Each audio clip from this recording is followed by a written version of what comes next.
Bismillahirrahmanirrahim. Assalamualaikum warahmatullahi wabarakatuh. Alhamdulillahirrahmanirrahim. Wabihi nasta'inu ala umuri dunya waddin. Wassalatu wassalamu ala asrofil anbiya'i wal mursalin. Alhamdulillahirrahmanirrahim. Baik, perkenalkan nama saya Dani Ananda. Saya dari kelas PPAA. Di sini saya akan menyelesaikan tugas UTS perkembangan kurikulum isu terbaru dalam pendidikan. Saya mengambil subbab tentang teknologi digital dalam kurikulum. Teknologi di era globalisasi saat ini yang serba modern ini bisa kita terapkan pada dunia pendidikan sebagai fasilitas lebih dan serba canggih untuk memperlancar proses pembelajaran yang disampaikan.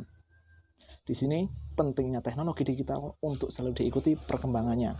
Dalam hal pendidikan, teknologi digital memberi pengaruh yang sangat besar, khususnya pada saat pandemik saat ini.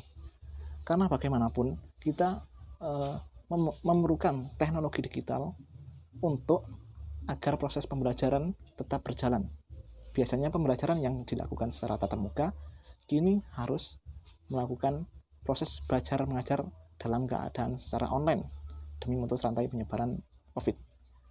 Jadi, adanya teknologi digital bukan berarti memberikan dampak buruk untuk suatu pendidikan. Pengajaran yang dilakukan pun tak terbatas oleh ruang dan waktu. Pembelajaran bisa dilakukan dengan media chat atau Zoom atau Google Meet atau Google Classroom atau yang lainnya, dan materi pembelajaran pun dapat diulang kembali di luar jam sekolah. Teknologi digital sangat penting dan sangat dibutuhkan dalam sektor pendidikan. Manfaat dari teknologi digital pun beragam, tidak hanya dirasakan oleh siswa saja, namun juga dirasakan oleh guru atau tenaga pendidik. Maka pembelajaran digital memberikan suatu kontribusi secara kuantitas terhadap interaksi belajar mengajar. Interaksi belajar itu seharusnya secara kuantitas, interaksi belajar itu secara kuantitas tidak hanya melibatkan murid dan guru.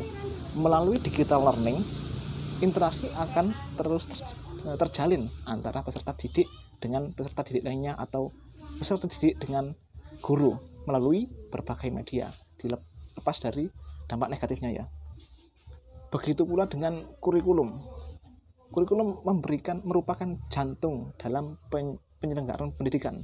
Rencana, tujuan, isi, bahan pelajaran, serta metode yang digunakan tertuang dalam kurikulum yang digunakan sebagai pedoman dalam proses belajar mengajar.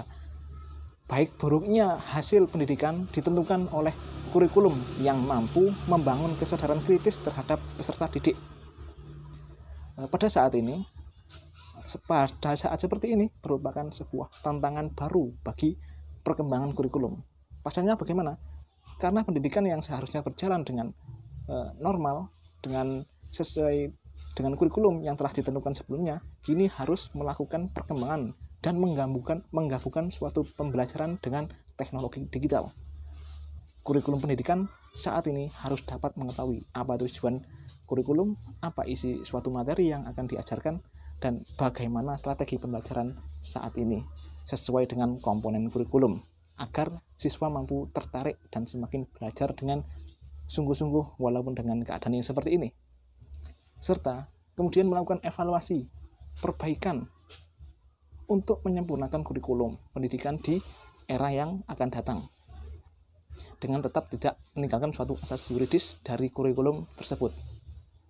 Jadi mungkin untuk kedepannya K13 akan juga diganti.